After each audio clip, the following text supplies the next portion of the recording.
Hi, ho everyone. My name is Mr. Fruit, and welcome back to the GG Over Easy podcast. Maybe it's not a welcome back. Maybe it's a welcome because you haven't listened. And in which case, if you found us and clicked on episode 134 first, that's incredible. Welcome. Glad to have you here. You missed a whole bunch, but you can listen to this one just fine because in today's episode, we talk about my new gaming addiction. There's this new game called V Rising, and it's unhealthy for me in the best way possible. We have a dream team update. Are we breaking up? The dream team. We hate each other.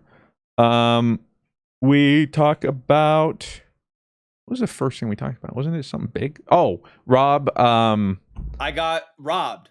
Rob got robbed. Rob got robbed. I think it's a title we've already used. Or was that? No, that was Fruit got robbed. No. Rob got robbed. Easy episode name.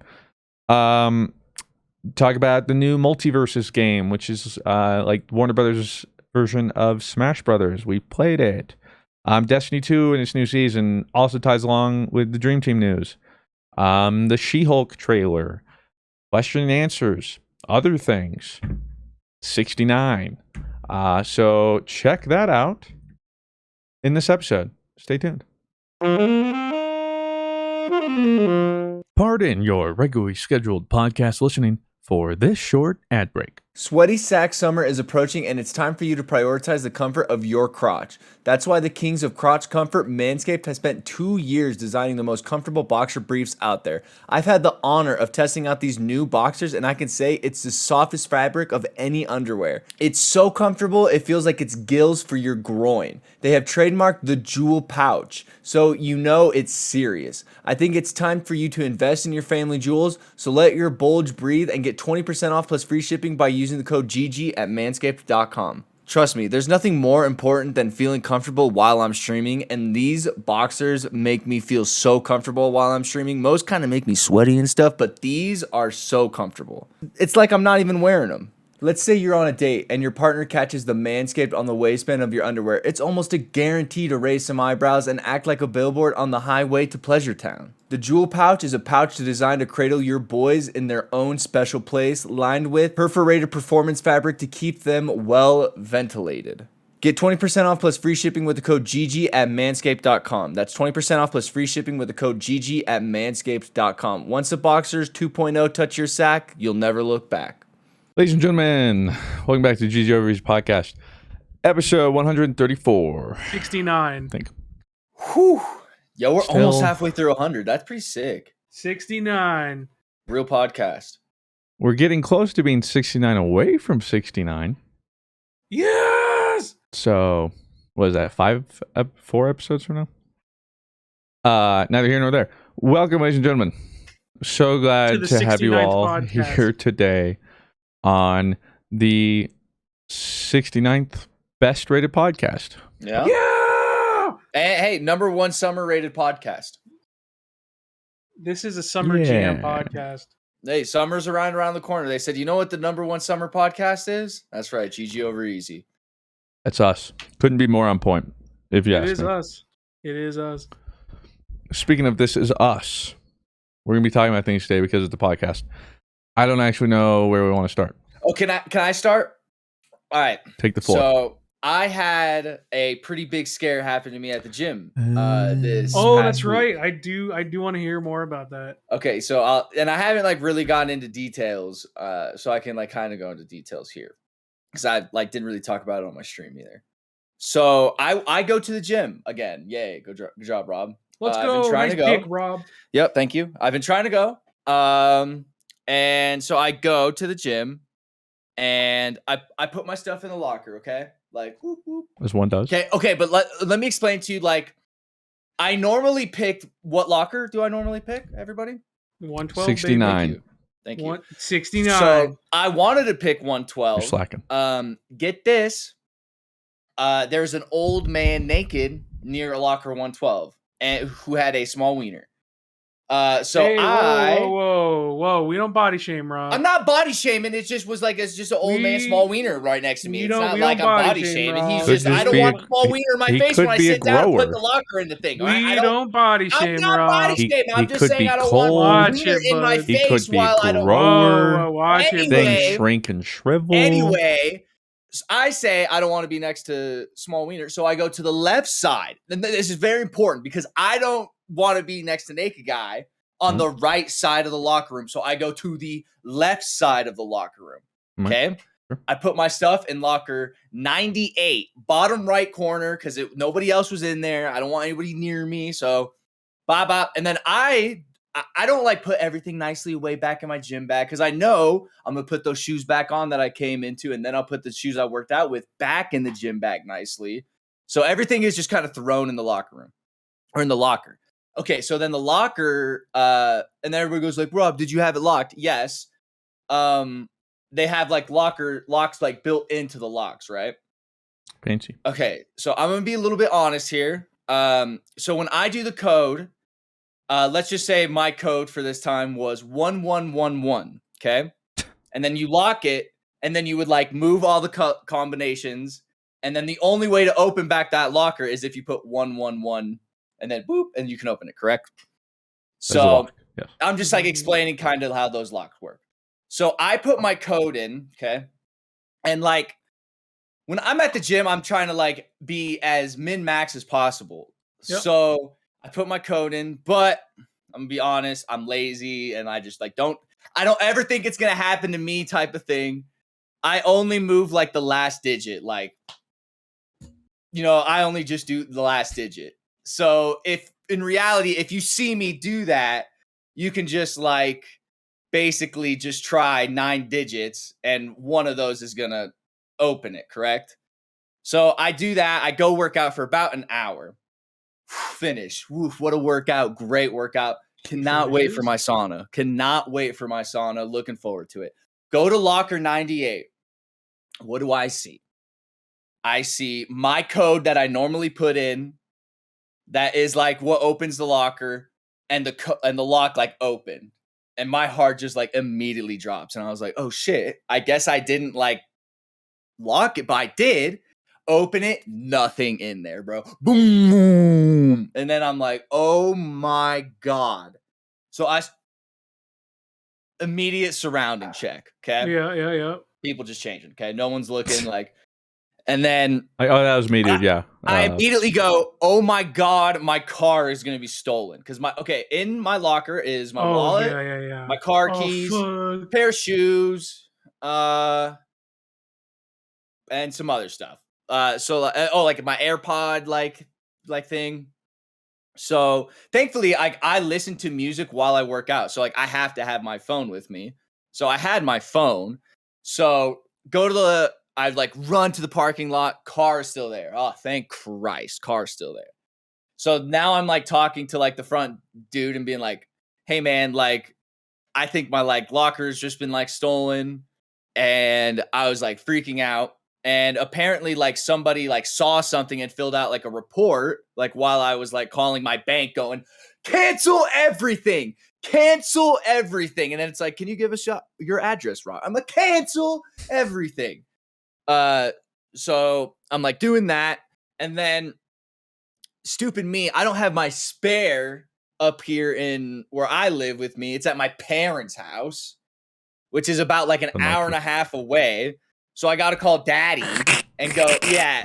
Oh, hey, dad, I need you to drive my keys up. Thankfully, my dad's not doing anything and loves to have any excuse to come and see me. So he was stoked to just drive up my keys. So he starts driving up my spares. And so while this is going on, like they're looking at like security footage to see if anybody like walked out with a gym bag or anything. And while that's happening, they're kind of like checking like other lockers and stuff. And like I'm looking in like open ones and stuff. And like so like the gym, so the locker room is like, it's just a straight path. And then like on this side, there's lockers, and on this side, and then they kind of like cut off and have like sections. Okay. In the section where there's always the old naked guys, because it's right next to the showers. It's like just the closest proximity to the showers, is my orange gym bag neatly like put, like everything was put and it closed in like an open locker. So somebody like took it out of my locker, and like I think Sydney thinks somebody is like trying to fuck with me or something, and like saw me just do that and was like, oh, I'm gonna teach this guy a lesson. I think somebody was like wanting to steal it and like pussied out or something. It was like, just, nah, I'm not going to do this. And then just put it in some random locker instead. I don't know. But we found everything. And then, like I had to like, and then while this is all happening, I'm calling the cops too. So I had to like, as I like find my gym bag, the cops get there. I'm like, oh my God, like this is, and then like mine's like, Jesus Christ. And then my dad's like 45 minutes away. I'm like, I had my key. Like, it was just, it went from like, I'm going to die and I've lost everything. I feel so sad because I have so many little sentimental things in there. Then it was like, oh great. Now I got to go to my bank and now I got to do this. Like, but I'd rather have that than actually lose everything. So now, whenever I lock my locker, I'm not going to just do the last digit anymore. I will just do this now and take the 35 seconds it takes to enter my code when I get back to my locker, instead of the 4 seconds it takes for me to just do the last digit. It's a weird story, but I'm glad you didn't lose anything. Yeah, honestly, despite everything, that's a very good lesson to take from this. Absolutely, totally. Like that is totally what I got from it. It was Chunga teaching you a lesson. Mm-hmm. Absolutely, it was Chunga Bunga. Thank you, Chungus, for teaching me quite the lesson that, hey, maybe we do 2-digit swaps, you know? Yeah, I don't understand. I don't see how anyone would do that, but like, I'm just trying to think, like, what's their thought process? Because I don't think someone would be like, oh, I'm going to mess with him. That's what I'm saying. That's why I think somebody, like, took it out and was like, I'm going to steal this shit, and, like, told somebody about it, like a friend or something. I don't buy that either. If they're going to bother to put your code in, bring the bag out, then at that point, like, put I don't know who's going to be in like, the bag. Like, they, like, it was, like, the weirdest thing ever. And they're like, maybe it was sure a ghost. Like, Bless could probably explain exactly how it all went down. Top 10. He's like, I googled the location of your gym 200 years ago. Get this, in like a mile from there. Dude, it was so funny that night of the wedding because Sydney goes, Bless, that does make sense. And I'm like, Sydney, you guys. And then Claire goes, oh yeah, the babysitter, yeah, we had like a dog sitter come over. That makes sense too. Yeah. Which reminds me, speaking of Bless, one of my friends sent me a message saying they like sent something to me on TikTok, and this person never sends me anything. So I'm like, okay, let me check it out, I guess. So I hopped on TikTok for the first time forever, and what do you know? I have like 99 plus DMs from Bless. I'm like, what is he sending me? And so literally, I just go through the first like 10.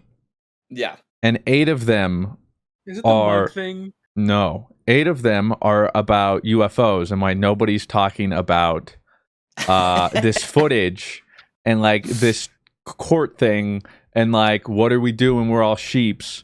And each one was like, look at the evidence. One dude's like, are we all dead? Because like this is a big deal. And then there's like footage. And then the officials like about it that way. And then, yeah, and I'm just like, that's Bless.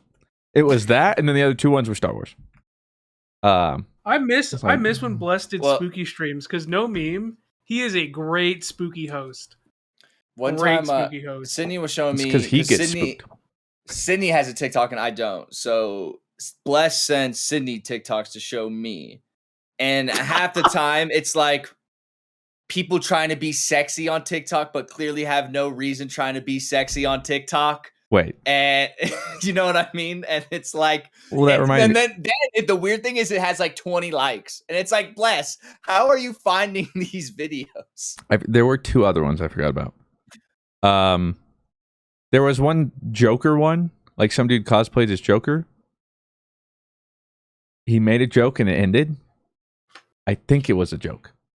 I didn't get it.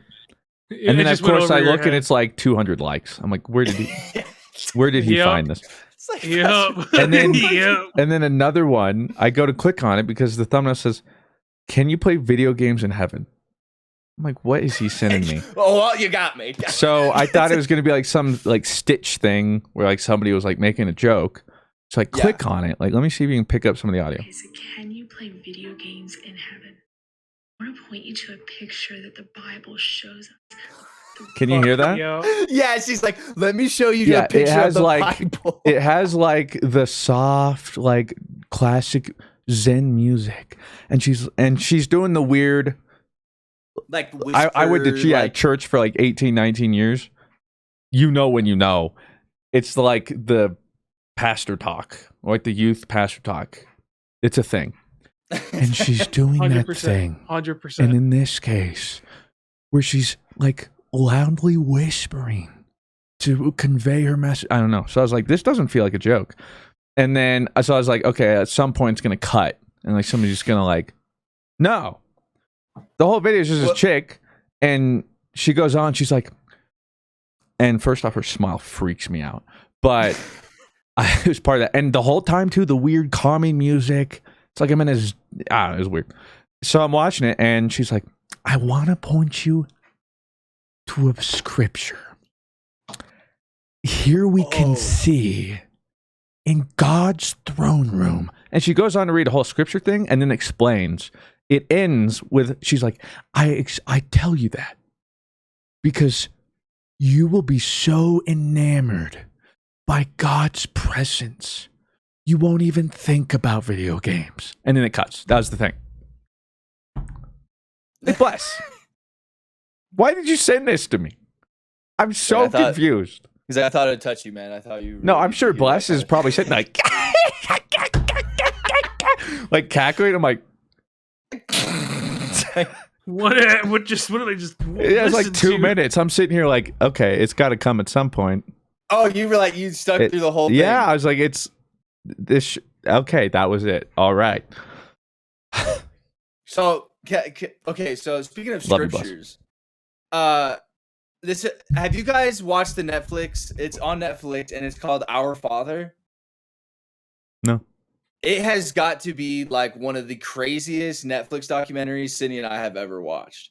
So basically, it's about like this doctor that specializes in helping parents who struggle in fertility and like do like artificial insemination type of thing and have like sperm donors and all that kind of stuff.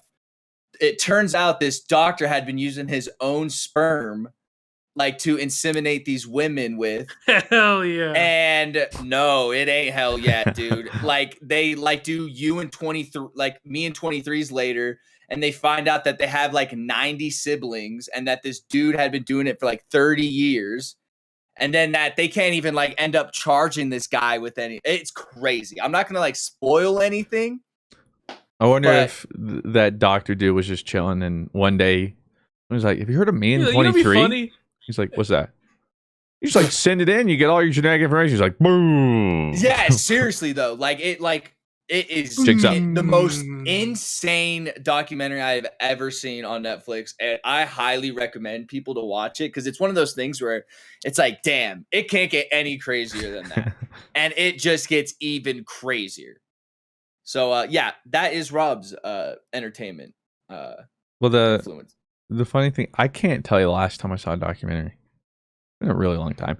Even the ones everyone says to watch, or like How to Make a Murderer, or like all the popular documentaries. I've never watched them. They're definitely like my favorite form of like entertainment. I guess film. I wouldn't like film. I guess I don't know how to really classify it, but I would say like documentaries are definitely like my favorite. The last documentary I watched wasn't a documentary; it was a mockumentary. Now that I'm thinking about it, and it was, well, I can't remember the name of it, but it was the whole thing is they're trying to figure out who drew this penis on like the principal's car at high school. I'm trying to remember, it was like outlandish and outrageous, and it was hilarious. Let me look. But that's what I remember. It was like this mockumentary thing. I quite enjoyed that. American Vandal? Yeah, I think that's it. Yeah. That was pretty funny. Yeah, like literally it's like a whole documentary and they're just trying to figure out like who drew a penis or something. And then they're following this guy who they think did it. And like while he's suspended in school and stuff. And then he has to prove he didn't draw a penis. At times they're like putting up doodles they've like confiscated. They're like, look at this dick. And it's just like hairy and veiny. And he's just got like, they pull out like hundreds of papers or whatever. Like, you draw so many dicks. Like, why would this not be you? And then I think like one of the arguments was like, I draw hair on mine. Like the vandalized one didn't have hair. I always draw hair on my balls. It's so ridiculous. It's great though. I recommend that too. But that's the thing is I can count on like one hand the amount of shows I've finished in like the past 5 years probably. I'm gonna ask if you're gonna finish this show because I think the show looks kind of weird.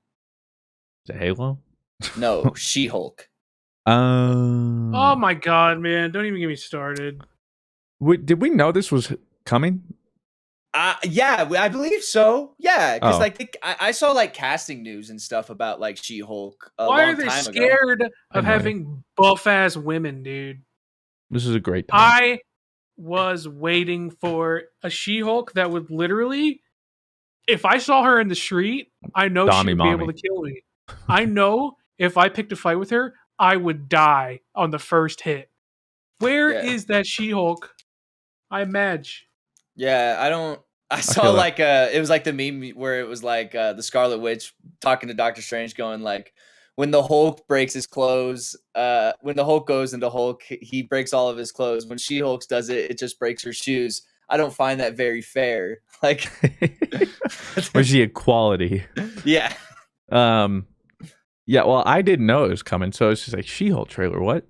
I like, maybe it's because like half awake. It was like when I woke up, I was in bed watching on my phone. I'd be honest, I didn't like it.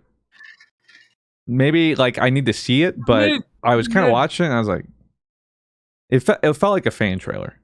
That's the best way I could say it.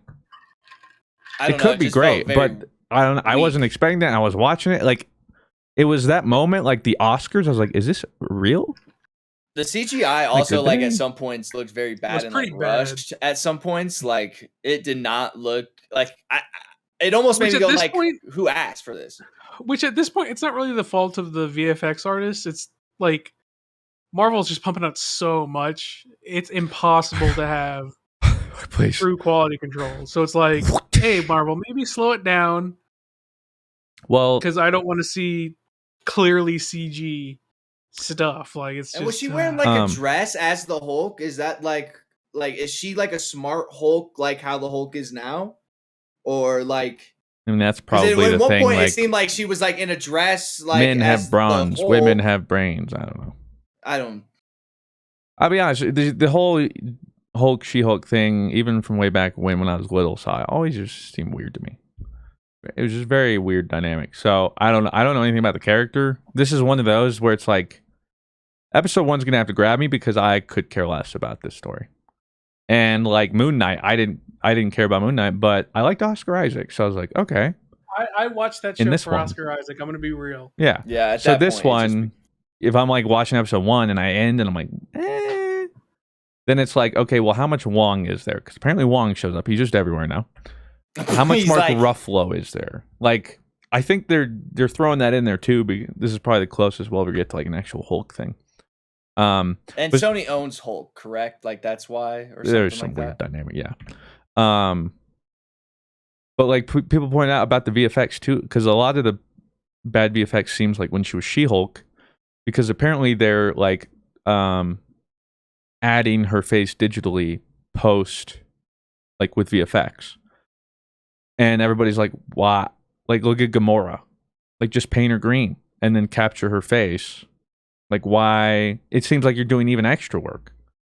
And it didn't look... Just to make it look worse. It didn't... I don't know. Yeah, that was one of those where it's like... Marvel can miss. Well, I'm starting to get there.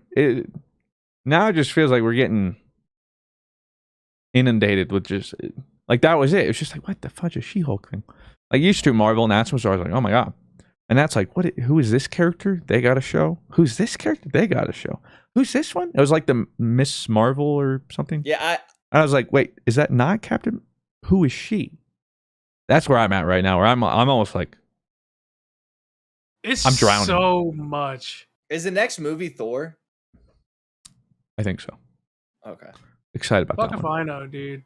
But that's, I think we kind of talked about it too. I think that's where I'm getting in the Marvel universe. So it's like where it's getting more obscure, which is fair. They have to reach wider. Totally fine. But like, there's so many shows a year. Yeah, like 1 or 2 shows a year would make more sense. Like, hey, here's a show in like the spring, and here's one in the fall, and then like 2 movies sprinkled in or whatever. But right now, it just feels like, and maybe 5 movies. Part of this could be too, like, who knows, because of the pandemic, this could be the after effects of like, well, these were going to be spread apart, but now they're all kind of done, and we need to move on to the next stuff. So here, like, that might be it. Just have like way too much overloaded content, like. Just... But yeah, that's where I feel like, I don't know. I'm just worried we're going to get into quantity instead of quality. 100%. I'm very worried about that right now. And I could be proven wrong. Who knows? But I would love to be proven wrong. Yes. But yeah, that's what I'm like slowly starting to feel. And then also that's what I'm thinking about is like how, like, where does the cinematic universe go from here? Like, are they going to stick to individual stories like this? Because we talked about like the power creep and the storyline is getting harder and harder to make it interesting or believable or feel urgent and necessary and yada yada. So, you know, Kevin Feige and all you guys, yeah, I'm praying for you. You got quite a lot cut out for you. Yeah, so it's She-Hulk Attorney at Law. Like, that is the title. So something about her being an attorney is going to be playing in this. Maybe we get Matthew Murdock. Nice. Who's that? Daredevil. Oh. I didn't ever watch the Daredevil series. It was good. I was always sad when Netflix lost those because the later ones kind of missed, but like Punisher, Daredevil, Jessica Jones? I like Jessica Jones. That one wasn't my favorite, but like Daredevil, in my opinion, was like, that was sick. Can't remember the other ones. But like, I was like, this is sick. Daredevil, like, that's a nice bar they're setting. Yeah.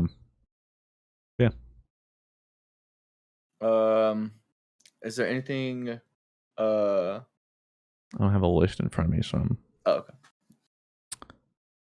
I'm sure. Christian, you are addicted hopelessly to a brand new video game that kind of just came out recently.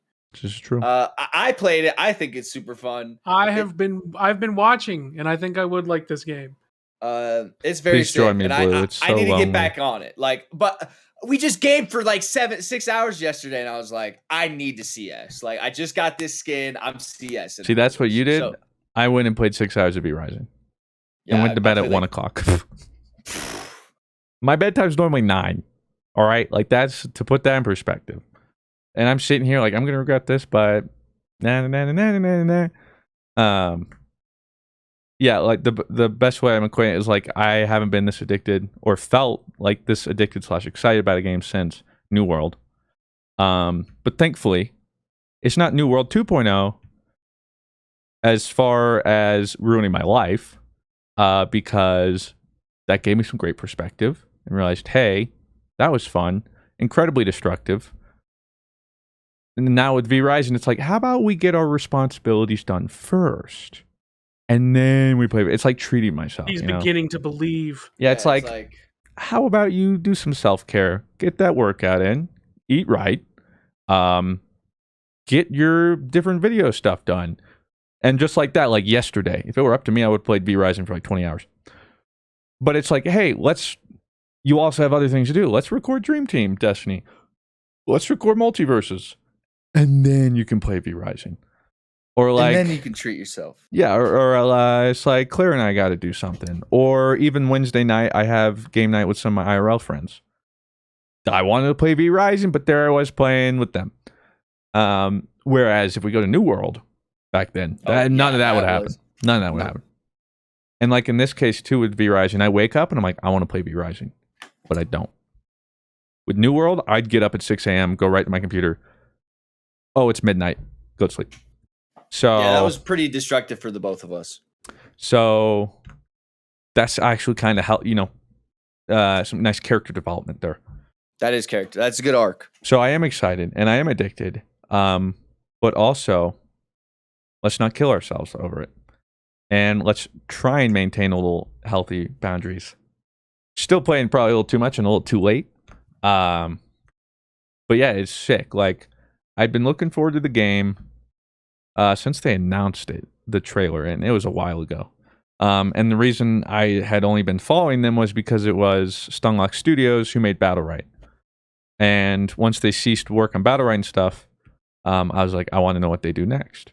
So I'd been waiting for their announcement. So they announced V Rising. And ironically,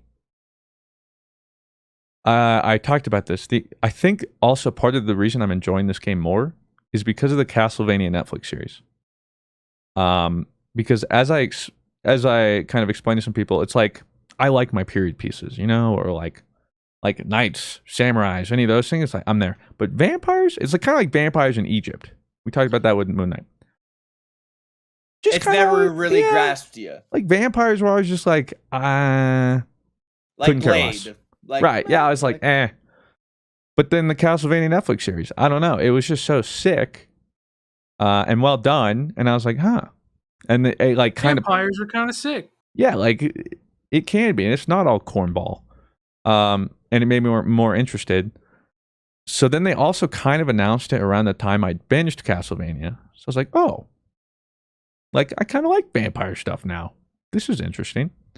And then they didn't show any gameplay until about a week ago, where like some people were streaming it and stuff. And I was like, screw, I haven't seen gameplay this long, whatever. Like, I'll wait until I play. So then this Tuesday comes around, the 16th or whatever. What were we doing that morning? We were doing Overwatch. That's right. So Tuesday morning, me, Rob, Joey, and Arios got on because Overwatch 2 beta was ending. Wanted to get like a couple last custom games in before servers shut down. So they shut down. And then the game had, V Rising had just released because I've been waiting for it. So I was like, hey, boys, you heard about V Rising? And of course, they're like, what? Who? Oh, my God. Yeah. And I'm like, oh, it's fine. I've only been following it for like 2 years. I said, you guys should check it out. So we hopped on and played. And yeah, I didn't really know what to expect. I just knew it was over the top, like isometric kind of perspective, like Battlerite and other like MOBA games, or like Diablo. Yeah. Yeah. I'm a vampire. I can build a mansion, and there are servers for PvE or PvP. That's about what I knew going in. Is the right. Manor. And that's pretty much all I knew. We booted it up. And walking around like hitting a skeleton. I'm like, wait. Because I was playing, I think Joey and I played it first because you guys, I think you were watching CS, Arios did something. But we reconvened later that night. So Joey and I played a little bit to get warmed up. And I'm hitting a skeleton. And then I see something pop up. And I'm like, Oudon. It said +8 stone. I'm like, what? Where do I get stone from? I whack a plant fiber. So I hit a tree. Oh, lumber. No. This is everything he wants. I was like, oh no. I think I literally remember being like, oh no, Joey. I can cut down trees. And so I'm just sitting there whacking all the resources. And that's when I realized it's like part resource like simulator. Like that's when the best way I could describe it is like Valheim and Rust, but Battlerite gameplay-ish. And you're a vampire. And it's sick. And yeah, after that, the addiction just kicked in. It's so... There's like over 30 world bosses, kind of like Valheim, where you have to like find the bosses. If you kill the boss, take their V blood, because they're like special. You got to suck their blood. And then each different boss will give you something different. So like this one will give you... Like you have to find an alpha wolf. It's one of the first bosses. Kill the alpha wolf, now you can transform into a wolf. Find this dude, now you know how to build like an iron bench. This guy will teach you an ultimate ability. Oh man. It's dangerous. And so we played it for what, probably 4 hours, like 4.5 hours that night. Yeah. And like I was expecting to not even play that long. Like I was like, because I think when I got on it was about like 9 o'clock, and I was like, all right, like I'll hook him up with like a good like hour, like just test it out. And then like it was like 12:30 and everyone was heading off. I was like, hold on, like I'm just gonna get like some last minute materials and stuff. Yeah, I was sitting there like, the timing of this game couldn't have been any worse because I'm literally just watching the CS:GO major, so like that's what I've been doing. But as soon, I want to play it tonight. Like I'm gonna do some Minecraft and stuff like that. But I know you're probably planning on playing it later. So I will be on later playing it, and it's super fun. I really like just kind of the progression is really fun. Like you kind of get to a part where you kind of hit a wall, but the PvP aspect of it's really cool. Like too, like I really like that. The wall we hit, as I'm finding out too, like once you know what to do, the wall we hit at the time wasn't a wall. We're just Papega. Oh, we're just Papega. Okay. Yeah. And so like there's way quicker ways we could have just like but also that's kind of the fun of it right now. Like I'm also trying not to look up stuff. Yeah. Because just like this, I upgraded our castle to level 3. We were level 2 when you guys got off Tuesday night. It took me 2 days to upgrade this stupid castle. And we upgraded it because level 1 castle to level 2 let us build the stone walls, and then it actually became a manor castle, and roofs started coming. So I was like, dude, what's level 3 gonna be like? So I grinded way too hard, and it was probably way too difficult. So I'm like, this is it. Last night, I was like, we did it. Level 3. Nothing unlocked. Oh. I unlocked one thing, and I realized, I was expecting more. But at the same time, I wasn't upset though, because I didn't have that spoiled for me. I wanted to see what happened. I didn't look it up because otherwise I probably would have skipped it. But what ended up happening was it doubled our borders. So we have 150 tiles. I have claimed both hills, down the hills. We have front gardens. I've even decorated them. Yeah, it's great. Shee! I can't wait to see. Yeah, so turns out the immediate notice of a level 3 castle wasn't much, except you just doubled the territory you can control. But just like that, oh, let me go fight this boss. This is cool. Oh, I killed them. What did they give me? Oh, I found this. I'm gonna build this production thing. I have no idea what happens when I get in there. There's 2 guys by me, guys. Come over here, help! Yeah. It's that's there now is something be me solo on a squad server for the past 2 days. I'm anytime I see someone, I'm ducking. Nope, no thanks. I do wish though that maybe now that we can make keys, I think with keys that is what helps you destroy bases and stuff like that. Well, so I've kind of figured out a little bit of it. I figured out how to make bombs. I cleared the giant ores that were on our base. If you remember those, yeah. You make them with these basic bombs. Those bombs can be used to raid, but they only destroy wooden walls. But they take them out in one hit. Yeah. Stone castles like ours, you need a stone golem, and so I haven't gotten there yet. But you eventually get technology where you go to raid, you get explosives, and then you literally summon a raid golem, and you follow him, and he'll just pummel through the castle. And you just kind of protect him from okay. And he'll help move through things. That's kind of cool. The kind of nice thing, I know some people be me, some people on our server, but because we're a PvP server but not a full loot PvP server, you can't completely destroy our base, as if I'm understanding it correctly. So those keys you make, yeah, I don't think they matter on our server because we're not full loot PvP. Because if you have those keys, you go to the heart and you can literally click destroy their entire area, or it's mine now. And at least for me and all my hard work, if I logged on right now, yeah, and it was just all gone, I'd be sad boy. You'd be very emo, right? So I kind of like that. There's varying levels of hardcore PvP-ness, where PvP-ness. For instance, right now, if you die to a PvP player, you lose everything except your tools and armor, weapons, which I really like. Full loot PvP, it's all gone. You will respawn naked essentially. Maybe if we conquer this server or something like that, maybe we try and go to a full PvP one day or something. this got me scared. But so like, it feels similar to kind of like when we raided bases in like Rust. It takes a lot of resources, as it should, and you might not always like it might not always be worth it, but it'll still be fun to do. Like once you get there, and it's like kind of like that. Like if I want to be able to destroy somebody's castle, I need to be willing to accept that somebody can do that to me, and I don't want that. So it's right. So it's fine. But like what I can do, can we take the stuff from the chest and stuff like that? Yeah. So what we can do though is knock down things if we get there, raid, actually like take resources. We're not going to destroy their base. But we can take resources. Maybe I mean, I'd like to bring down walls and stuff like that. Yeah. But like you can build them back up with your resources but we're not that you like don't have anymore. Delete, you know? Yeah, like delete would be kind of excessive, but I like to just loot. That's why until I figured that out too, I was logging on every morning like, please, like, I don't know how this works. I don't know if someone's raided me, man. Just please, and we're good.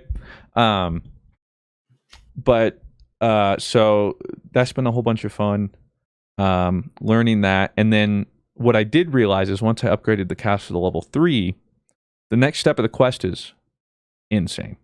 You have to build this like spherical object thing in your castle, and apparently what this does, I read it, don't really know what it means. In a PvP server, there's this thing called like a chaos shard or something. There's one in the whole server. And when you build this, it shows you the location. No way. But 100%, there's probably somebody on the server that's either close or to it right. Yeah. And so but like that's part of it. I don't know what that is. If there's one of it and everyone fights over it, it must be pretty good. What's that going to look like? I don't know. And I'm also not looking it up. It's like one of those things like that. Like right now, some of the fun, is like, I don't know what's going to happen. Like this isn't solved for me. Getting a castle level 4 could suddenly unlock crazy stuff. I won't know until I do it. So that's what I'm looking to. In a PvE world, apparently there are several chaos shards. But yeah, I read that and I was like, I may never own that, but that's sick. So yeah, long story short, I could fill the rest of the podcast. It's a ton of fun. If you like Valheim or anything like that, I recommend you try it. It's pretty much exactly like that, but it was like Valheim, and specifically if you like Valheim's progression system, where you move up through tiers, unlock things so that you can move on to higher tiers. It's like that, but crack. And it also carries the same mechanic where there are teleporters, but you cannot enter teleporters with resources. So same kind of thing with Valheim, like, okay, I got all this ore, I need to sail back. Well, in this case, if you're far from your base, you just got to ride back. I've got horses now, by the way. What? Yeah, so you ride your horse or become a wolf, or I can become a bear, do whatever you want. But that's also the cool part of it is same thing, like I'm sure at some point you get flight too. You can become a bat. Yep. I haven't done that. You can become a toad, because apparently with a toad, depending on bases, you can jump over walls if they're not like roofed. Or I did see one thing where somebody was on stairs and they owned like the hill, but on one little square they didn't build a wall or whatever. But they're like, why would I? Like, no one can get here. Apparently, if you're a frog, you can. Oh, so you press like shift up and like, right, and so because they like hadn't built there, he didn't have to go through the gate. He just whoop. But like, so I figured out how to summon a rat. I haven't done it yet, but you kill the rat and then you can become a rat. I don't know, dude. It's sick. Yeah, it's a really fun game. So check it out. Use creator code. Ooh. I will be playing with Mr. Fruit tonight, though. Yeah. Blue, will we see you there? I know you said it looks kind of fun. And Blue? You watched a little bit of... I will probably Saturday, Sunday, probably. I'll give it a shot. Well, tonight I can't. That's Friday fine. night I have my Dragon Song Ultimate prog tonight. So hey, I will take you away from that. Yeah, we were there. Some people have asked too, especially when I've been streaming. They come in like, is it fun solo? It can be. Currently, I'm struggling because I've been playing solo on a non-solo server. But you can find like first off PvE. If you find a PvE server, it doesn't matter. You can find a solo/duo PvP server. We're playing on a squad server. So the way it works is there's clans, but there's limits. So like literally my clan is me, Arios, Joey, and Rob. And I can't add anyone. So like if they're offline, that's it. I've been boned. I'm gonna kick Arios. That's why we'll have Room Blue. He's not coming. Arios ain't coming. Like I'm not lying to myself. And I might momentarily kick Joey because he's gone for 2 weeks. I'll add him back. Oh. But like in 2 weeks, I can give him everything and more. Right. Yeah, who knows? So I can be like, welcome back, Joey. Here. And then that's the other thing too, though, is like, even if we do the squad server, I wouldn't be against doing that. And then if no one's online, I'm down to grind my own solo PvP server because you make a new character. That's how addicted I am. I'm like, I'll do this grind again. I don't care. I'll make another castle. Bet. So it's a problem. Yeah. But a good one, but not as bad as like your past problems. Right. Well, I'm crossing my fingers because I uploaded the first video of it on the Mr. Fruit Plays channel today. Hoping it doesn't tank. Can you make the title the most insane base in Survival V, or is that what it is? Well, by the end of the video, we're just unlocking stone. So okay. I feel like we might be baiting. That's Probably. that's obscure territory where it's like maybe I am baiting a little. Yeah, maybe people could get upset at that. There have been some sick PvP kills. I've made friends. Turns out a lot of people are really nice. I got some of my viewers who I played with a bunch of like New World, like Shant and Pugwings or Mr. Pugs. I even got Ryder in there. So they have their own clan, and so they've been my pseudo group. Yeah. If I've been having trouble soloing it, they'll show up and usually help me. Which has also been interesting because like at one point we were fighting a bear boss and he got pooped on, Mr. Pugs. So I was like, oh shoot, dude, let me res you. I can't res you. Well, I was like, oh, you like the bear killed you right on respawn. That's cringe. And then I died. And then I like everything in my inventory was breaking and I had a debuff like recently in combat with a vampire. I'm like, what? And then that's when I realized I ate Mr. Pugs. I didn't res him. He's not in my clan. Like the game doesn't know I want to res him. It thinks I want to kill him. So there is funny moments of that when we're like trying to fight and I'm trying really hard not to hit them and they're trying not to hit me. Yo, sorry, my cat just farted and it stinks, girl. Hey, respect. Come on now. I don't know if you guys can see her. She's on my lap. Nope. Okay. It stinks. She farted really bad. But yeah, I guess that's my FF14 right now. So I'm sure a lot of you are like, what? Yeah, just play it if you want. It's cool. Or watch the video. Pardon your regularly scheduled podcast listening for this short ad break. Sweaty sack summer is approaching and it's time for you to prioritize the comfort of your crotch. That's why the kings of crotch comfort, Manscaped, has spent 2 years designing the most comfortable boxer briefs out there. I've had the honor of testing out these new boxers and I can say it's the softest fabric of any underwear. It's so comfortable, it feels like it's gills for your groin. They have trademarked the jewel pouch, so you know it's serious. I think it's time for you to invest in your family jewels, so let your bulge breathe and get 20% off plus free shipping by using the code GG at manscaped.com. Trust me, there's nothing more important than feeling comfortable while I'm streaming, and these boxers make me feel so comfortable while I'm streaming. Most kind of make me sweaty and stuff, but these are so comfortable. It's like I'm not even wearing them. Let's say you're on a date and your partner catches the Manscaped on the waistband of your underwear. It's almost a guarantee to raise some eyebrows and act like a billboard on the highway to Pleasure Town. The Jewel Pouch is a pouch designed to cradle your boys in their own special place, lined with perforated performance fabric to keep them well ventilated. Get 20% off plus free shipping with the code GG at manscaped.com. That's 20% off plus free shipping with the code GG at manscaped.com. Once the Boxers 2.0 touch your sack, you'll never look back. Speaking of new games, Rob, you and I played one yesterday. Destiny 2. Oh. Nope, not quite. We'll get there.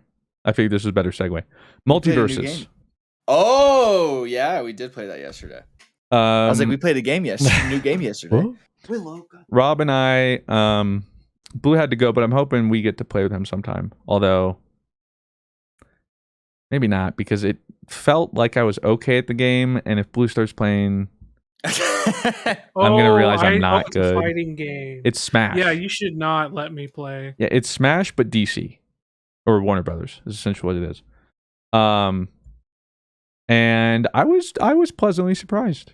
I was too. It's still an alpha. Like literally, like 2 of the stages, for instance, are just not textured. Like I'm not complaining. It's an alpha. There are some glitches, stuff to be expected, but even with all that, I was impressed. Like this to me, even just one day of playing, immediately struck me as the best attempt at a multi-brand Smash-like game. Yeah, like Nickelodeon, for instance, I didn't get the same feeling. You might be like, what about like Rivals of Aether? Okay, well that's a little bit different, more niche. It's a great game, and I know people love it, but like I'm talking like, but those characters are like OC'd, right? Like, right. I'm talking like from... which still We're though talking like branded character crossover, like AAA, multi-million-dollar budgets, like really going into it. Iconic characters that you're like genuinely like, oh my god, that's Shaggy. And the best part is, all the like original voice actors too. They're voice acted, crazy, right? Nickelodeon. So it's and like I'm playing as Batman, and I'm listening to the Batman voice I watched growing up, and I'm like, this is sick. Yeah, but too bad you don't play him well. But yeah, I suck at Batman, which is so sad. Everyone I was playing, vibing with, and Batman was like one of the locked characters. So play a couple games, I got enough currency. I'm like, boom, Batman, my main. We don't vibe. 200 damage. Yeah, we do not vibe. It's a work in progress. But I was like, literally everyone else, I'm like, this makes sense. And you go against Batmans that drop like 700 damage. And the worst part too is he has that samurai skin. I gotta make him, man. Yeah, seriously, it's like it's awesome. Like, I thought a lot of the characters were very unique, and it doesn't seem like they went with the very mirrored characters. Like, oh, all the characters are kind of the same and fight the same. They're just kind of mirrored a little differently. Everyone seems pretty unique in their own kind of way. And they all, awesome. And what I like too is they all are true to their character. Like, I wasn't really playing one. I'm like, why is this here? That doesn't make sense for a Smash game. Like everything they were doing made sense for the character. It's like they made the character work for the game, not the game work for or vice versa, whatever. Yeah. We mainly played 2v2 because that's an interesting thing about the game is there's an emphasis on 2v2, and most characters either have straight up abilities that work or are augmented with allies. Like there's this Rudolph looking, I still don't know what it is, but it's this. Oh, it's like reindeer or something like that. Yeah, I don't like even know what show it's from. That's OC, right? Like that's the only OC of this game, right? I don't know. I think it is OC. Someone in my chat said it's OC. Oh, okay. I mean, I believe him. But like he has an ability where you tether your ally. And as long as he's tethered, you can recall him at any point. And so like in the tutorial, they were showing like go out on the ledge as far as you want. Use everything. You're out of jumps. As long as you're tethered, whoop, you like pulled the dude back. So that was cool. 2v2 is chaotic though, which is to be expected. But like that was fun enough. Like I didn't play it and I'm like, okay, I'm going pro. But playing it like I could play this with buds. Yeah, oh for sure. Online or custom games. But like the fact too that they're like one of the major modes is 2v2 online is fun because it's like, hey Rob, let's poop on some alpha testers because we're better. Like he played how many tech test games? Like 160 something. You beat him, baby. Didn't matter. Nope. I played 0. Yeah. Sheesh. But I like the kind of cast of characters too. Like I think like ranging from all the way from like Bugs Bunny to Arya Stark. I think that is really cool. So I'm really excited to kind of see what else they bring. Like who does Warner Brothers technically own? Like, well, we do know from the trailer. I don't know if they'll add it in the alpha. Iron Giant's coming. So that'd be pretty cool. But yeah, I wouldn't be surprised more. But yeah, it was funny. Like at the end of the trailer, they like just kind of like casually like, hey, like Velma's a playable character. I'm like, what? Velma? Sure enough. And apparently, if you crouch with Velma, your screen gets blurry. Because so they own Looney Tunes, Mad Max, Batman, Blade Runner, Bugs Bunny, Mortal Kombat, the Monsterverse, DC Comics, like the DC verse, Scooby Doo, Tarzan, the Flintstones. Flintstones would be kind of. Well, yeah, I feel like they can go. I mean, if they pulled Arya Stark, it's clear. It's like, all right, well, they might just kind of pick whoever, wherever. It would be funny. Yeah. Like, I have a feeling they won't do Mortal Kombat. Mainly because it's like, take a fighting game character from my brain and J.K. put it in Rowling's Wizarding World. I feel like they just don't want to touch that with a 10-foot pole. Or like a Harry Potter, like they don't. Yeah, Harry Potter. Well, I know, but right now doing anything with that is just Lego Movie. I didn't know they owned the Lego. The Matrix, Neo. Could you imagine Neo? That would be so sick. That's their next character. 100%. I'm calling it. His dodge is a special dodge where it's like Lord longer of the Rings. Frames. It was cool. Like we haven't you can do knockout effects, and so right now, like if I knock out somebody, it shows a House Targaryen flag. And if Rob does somebody's House Stark, pretty funny. And like there's spikes too. Like there's like a lot of tech. I think you're really gonna like it, Blue, and you're gonna take over, and then I'm gonna hate it. So I'm really excited for you to try it. I can't wait to ruin your fun. Sick. But I want you to ruin instead, it. if we can 2v2 against other people, and now you're my ally, please. What I liked about the 2v2s is it turned into like just 1v1s, kind of like on one side of the stage you'd have like somebody fighting on this side and then the other people fighting on this side. But then like the good teams, I'm over here getting combo, dude. Help me! I'm like in a blender. So yeah, there's a lot to learn there. But yeah, that was a fun game. If you're curious what we're talking about, I think you can still sign up. And there's chances to get in. It's closed alpha test right now for Multiversus. Check that out if you want. There should be a video on it too soon of our time playing it. And if Blue gets in it and people like it, we'll probably do another video. But then another game we played. Blue. You can do it now. You can say it now. Destiny 2. And we have a pretty big announcement for you guys. Speaking of Destiny 2. Mr. Fruit, let them know what's happening. What's coming back every week? The Dream Team. Woo! That would be fun. Not just like, but like, no, we're talking. The OG3. The Dream Team Destiny. Every Friday, baby. Yep. So check it out, baby. I'll be there. Well, it's either Friday or Saturday. It depends. I think we're recording on Thursday, so sometimes it depends on how quick it can get edited. But somewhere around there. So look forward to those. We just recorded more than we planned. But we recorded the Dream Team Summer Games 2022. That was fun. Because as Guardian Games are ending, perfect timing for us to show up late and do our own. So you can expect that, but also you'll be able to catch the Dream Team live, though, doing the recordings as well on Thursdays, if you want to look at our Twitch channels. So those will be doing a return. Again, we played Destiny 2 yesterday. We did the whole Gambit. We did some PvP. We did strikes. We did Gambit. And right in time for Tuesday, the new Destiny 2 season, where I'm going to become a hunter main. So, what's that? Have you seen the new Trials armor? I tweeted it, so I thought you might see it. Like, look at my tweet. Yeah. I was like, come on, man.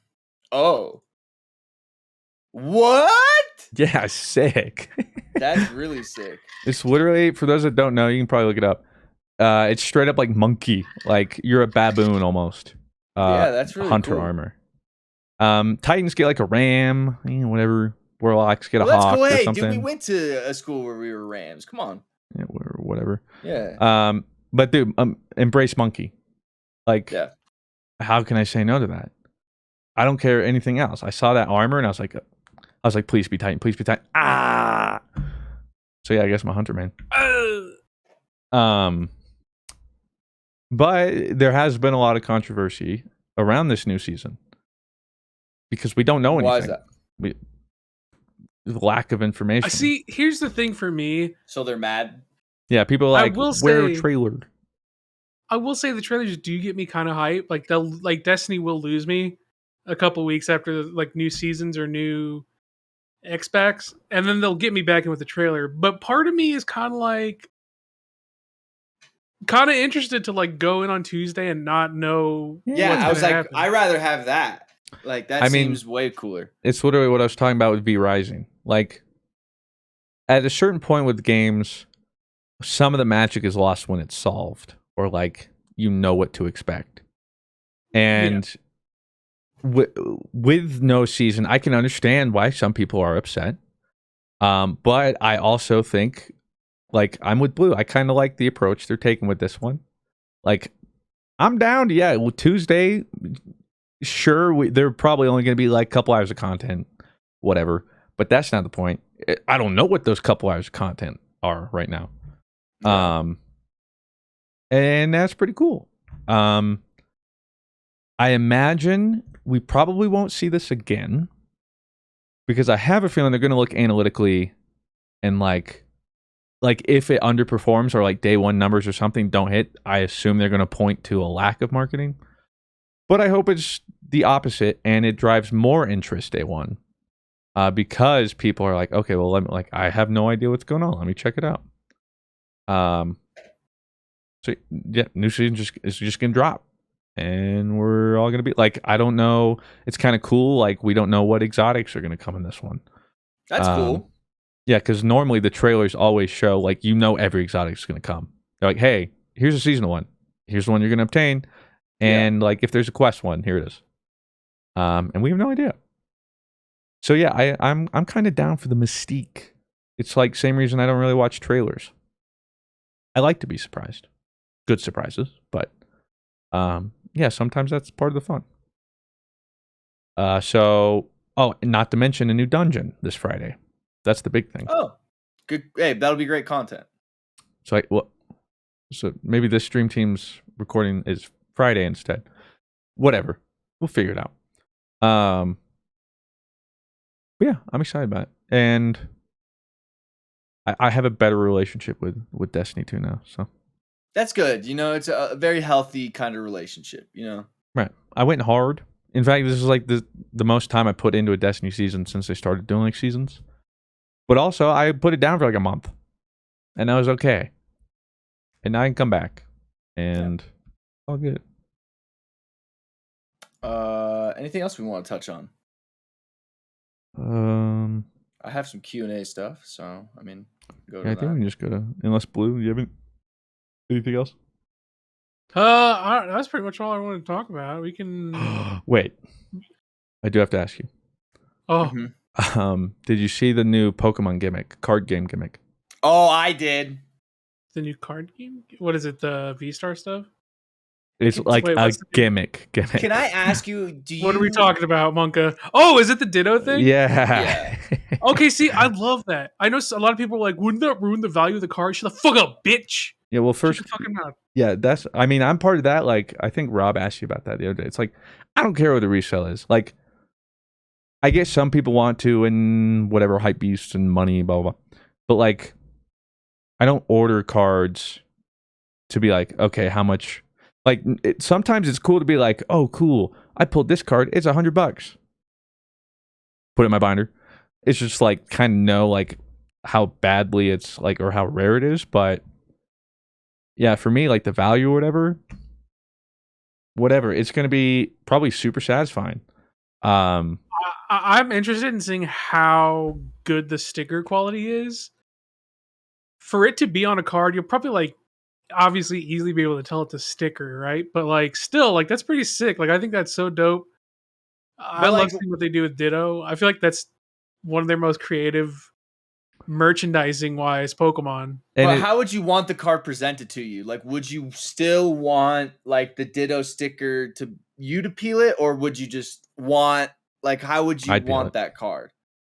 Well, so yeah, for those that also don't know, I guess I didn't fully explain it. So in this like new Pokemon Go TCG set or something in Japan right now. They're doing this Ditto thing. And like Ditto thing. So there can be, I don't know if it's guaranteed every pack, but there are some cards that will be a Ditto, but look like a normal card, but bottom left there will be like a Ditto icon. And if you come across this card, you can literally peel the card. So like, let's say, I don't know, it's Bidoof. I have no idea. But it's Ditto. You get to pull the Bidoof, like peel it off. It's like a sticker, and it's Ditto. Surprise. And so a lot of people are like divisive on it. I think it's harmless, and it's not like this is the future. Like this is probably like a set gimmick. See, but like imagine if your last card is just a normal, like not like lame, and then you're like, wait, it's a Ditto, and then boom, you peel a fucking max rarity full art Ditto. I would be hyped. I'm down for it.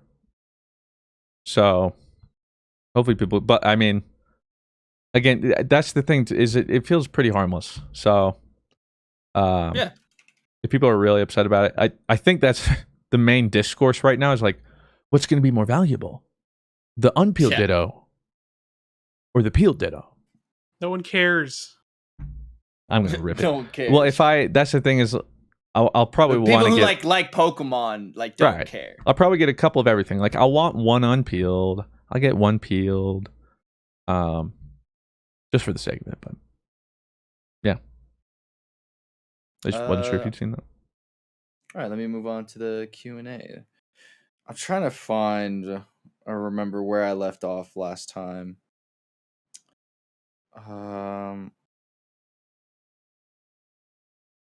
Sorry. Okay, I think we're right here. Stedrin says, what do you think about the concept of transferring the mind into technology, like a robot, android, computer, or etc.? I don't like that at all. I don't like face recognition, like to unlock your phone. I don't do that shit. I don't like that. Like I don't do the thumbprint on the phone. I don't like that. That's my way of saying like I'm not. The government can't get me, even though I was gonna say the camera's still on. You know it's what there I mean? all the time. Yeah, like, but that's my way of fighting the system. Sure. Yeah. Yeah, I'm doing my part. That's my way. Hey, if you had Face ID locks, hey, I'm maybe living your my gym truth. bag would be chilling. You know. True. Yeah, I don't know. It's one of those things where it's like, 50 years ago we were all supposed to be brains floating around in a cup right now anyway. Like what does it even look like? I think the closest thing we've even really like kind of heard about or seen is the Starlink thing. And that's like the chip in your brain, right? Right. Personally, I think that's kind of like probably if before humans just kill each other off, which no doubt is inevitable. I think it will eventually become. I feel like that's a natural progression, one way or the other, in some degree, because we're already kind of there. We literally in our pockets we have a thing that knows like everything already. What's your background? Oh, it's Rimmer from Epic 7. Oh, okay. Yeah. But like the next step is like, I think that's what Starlink is essentially. Is like, okay, well, what if it wasn't a peripheral and you could just like on command, kind of like an implant? It just kind of seems like a progression that eventually we'll get to. Could be 100, 200, could be 5 years. Are you comfortable with it? Like, do you like the idea? Like, would you like test? Would I test it? No. If it was tested and but if it was tested and proven, yeah, probably, yeah. Okay. See, I wouldn't. I don't know why I wouldn't. I think if I like saw the concept, I probably still wouldn't. That's fair. Would you, Blue? I mean, we're already tracked. I feel like the Starlink is just like that type of thing is just a more direct track. Like he's going off his thing, just explode it, and then like you. I mean, eventually, right? If you're in any capacity of being in like any registered something, like you're in prison, you're in the military, like for me, I'm already expecting that to be standard, right? Like, and like, yeah, when you're decommissioned in the military, like they'll deactivate it, but like to have that kind of tracking and just monitoring, I think is eventually going to be just something that is part of society, unfortunately. Because I mean, we already do it. It's in our pocket. Yeah, I was gonna say it's not as invasive, sure, but like our parents' generation was essentially the only one that knew, and even then it was still sketch. But like compared to today, like true privacy, like that's why they kept things on paper and they didn't have anything that people knew where they were all the time, blah blah. And so that's why a lot of the older generation too is like they're tracking me as they post everything to Facebook and don't understand, like yeah, they don't fully understand it, but like that's the point, is whether or not we like it, whether like or the not vaccine is tracking you, like nah, yeah, like, or you just your IP address, you dumbass. yeah, like tweeting from your phone, like no, that's there's your problem. Tweeting exactly where you're at on vacation, like yeah, man, from this location. Right. Yeah, use your location. Yeah. And I'm not like hating on it, it's a joke. But I'm hating. Like our generation, I can barely remember a time, but there was like when we were kind of growing up where we, but like I'd say like Joey's generation and moving forward will never not know what that's like. I'd say like right about 12, like right when I hit 7th grade middle school, I feel like that is kind of when the technology and all that kind of stuff started slowly going off. And so it's like whether or not I agree with it, that's just, it's kind of one of those things too, where it's like some way, somehow, it's pretty much inevitable. And so many people want to regulate it, but it's almost impossible because the amount of things that can do it too. I don't even know how you would go about. And so like that's part of it too, though, is like we are willingly carrying these things around, aka our smartphones, which is doing exactly that. And I know some people, even like my brother, kind of like my older brother, for a while, like sold his, went to like a burner phone and did his whole thing and stuff. But it's like you can only avoid it for so long. And another thing too is like once you're out there, you're out there. Once something. So I think it's just kind of inevitability. Is it a breach of privacy and all that kind of stuff? Yeah, there's arguments to be made.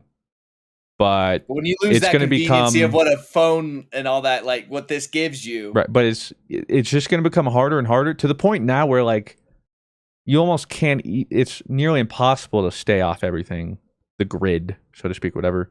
Yeah. Even if you want to, and there are people who are, but like that's like I'm in some random lodge on some acreage I bought. I have no electronic, like no internet, like that kind of thing. Yeah. And so that's why it just feels like it was inevitability. And that happened over the span of like 25, 30 years. Could probably go back a little bit further, but like especially with like technology and computers, internet, phone, those all really started hitting strides in what they are now in the past less than 30 years, pretty much. Not even like maybe like 15 years. Like well, computers and internet. Go a little bit I was thinking like more so phones. Yeah. Like we got Mob with a question here. It says, have you guys been playing the betas of the Paragon-like games? I think Overprime is the best of the 3 so far. If you haven't heard of them, there is Fault, Predecessor, and Overprime. You should check them out. I have been playing a ton of well, when it was out, Sag. Predecessor. I saw them like tweet at you guys, or the creator did or something recently. It was a while ago, and it was probably in response to Blue. That's probably true, yeah. So they know you love the game. Yeah, I mean the big 3, right? Was it Fault, Overprime, and Predecessor? Fault is garbage. Like I'm not even gonna like. It's just a very. They did like it was a very rushed. Like we need to be the first Paragon clone to be out, and that'll be like a huge business gain. Would have worked if it was remotely fun to play, but it was just so jank. Just a bad sandbox. Just it could be better now because I haven't checked it out in a while. For sure. It left, it left such a bad taste in my mouth. Yes. Overprime is actually quite good. from what I've played. I've played Overprime too. I played a couple It matches. is quite. Oh yeah, it is quite good. I think that one is number 2 for me. My issue with Overprime is there's still a little bit of non-polish that makes it feel for me like, oh, this is still like an indie dev game type feeling. Also, some of the abilities are just whack. Like some of the changes, some of the abilities are just weird. And My argument though very was mobile, like for sure. They have the revolver person. When is predecessor adding that? Because that was sick. That's literally why I booted up Overprime. I was like, ooh, revolver. Oh, Revenant? Pew, pew. Or Twin Blast?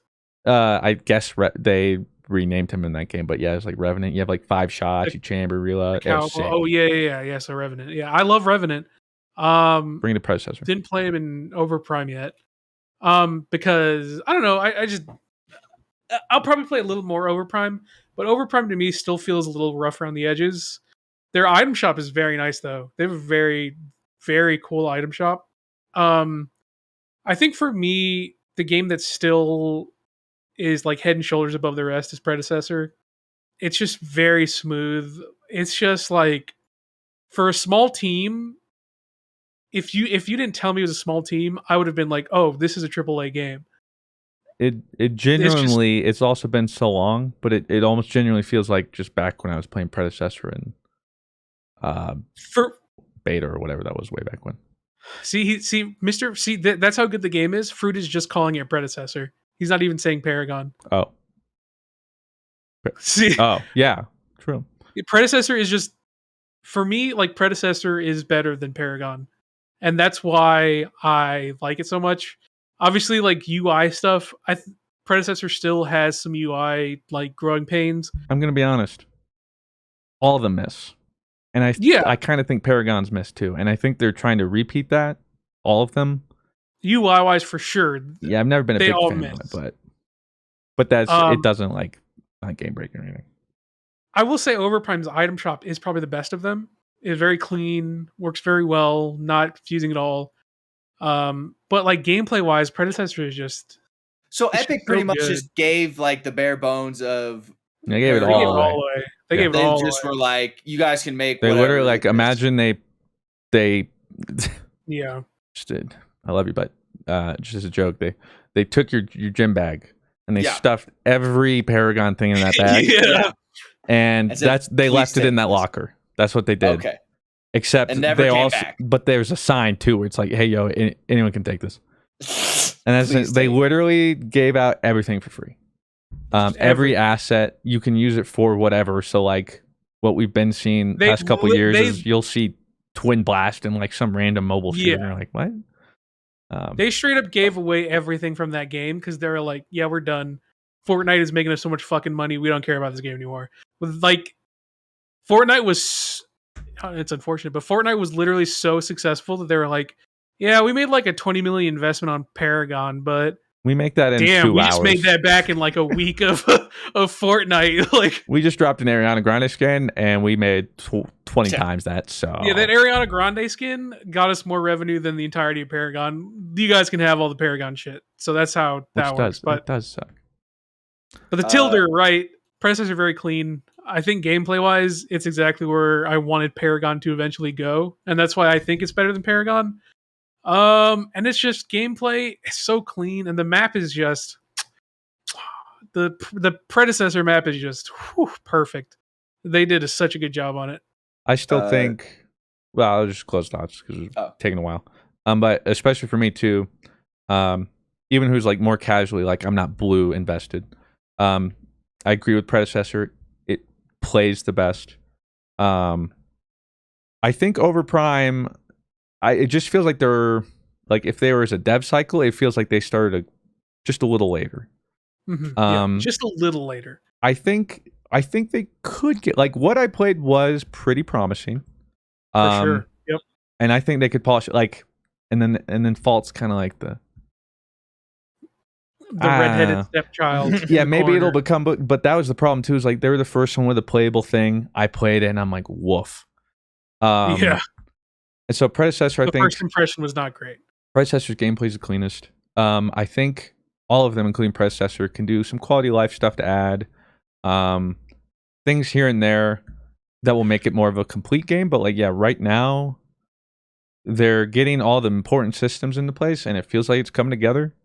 And I'm excited to see where it goes. And I think the big thing too is now just keep expanding the roster, and flesh out the small stuff. Like shop is probably the thing that probably needs like the biggest. For sure. I think Overprime gets the shop the most right. But Pred still has a little bit of shop work to go, IMO.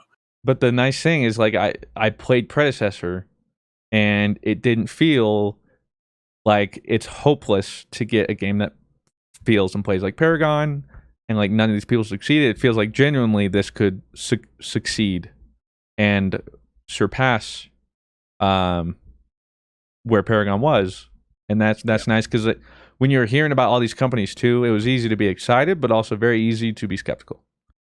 Because like literally anyone can do it. Is anyone going to pull it off? But yeah, like I think the Pred devs were it. Overprime's still very good though.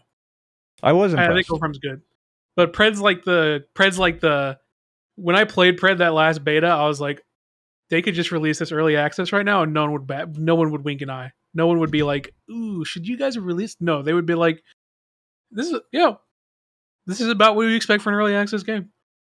Question here from Sir Harmonic. Says, do y'all have a top bucket list thing you want to do before you die? Ooh, never thought about it. Probably normie girl. Oh my god, I just want to travel. Like, I do want to go to Iceland really bad. I want to do the. Have you ever seen on like in like the lakes or boats? They have like the little. It's like attached to your feet, and it looks like it's like a jetpack type of thing. Oh, and it uses like a hose, kind of like. That's fake. the only thing I could really think of at the moment, but I really want to do that. That's funny. For me, going like I could do this anytime, I guess. Not that I think, but it's like a cross country, multiple country train ride. I don't know. That'd be cool. Like the US doesn't really have that, and Europeans probably listening are like, yeah, but we don't have that option. Japan, like our one Japan listener. Yeah, it's like the one guy who lives in Japan's like, let's go trains. I saw like love trains. Hassan Piker tweeted out, and it was like China had opened up like a new railway system, and it was like people had like been camping out to like be on the first train. People fucking love trains. It was basically just like it connected like a place in Singapore to China or something like that, and it was basically. He was like, I want this to be me so bad. Like, but I don't know what it is. Trains. Yeah, I don't know what it is, but like sitting on one for a couple days, getting some food, like some nice like scenic views. Like I would love a bullet train. Like if America had a bullet train system. I want a train purely so I don't have to fly ever again.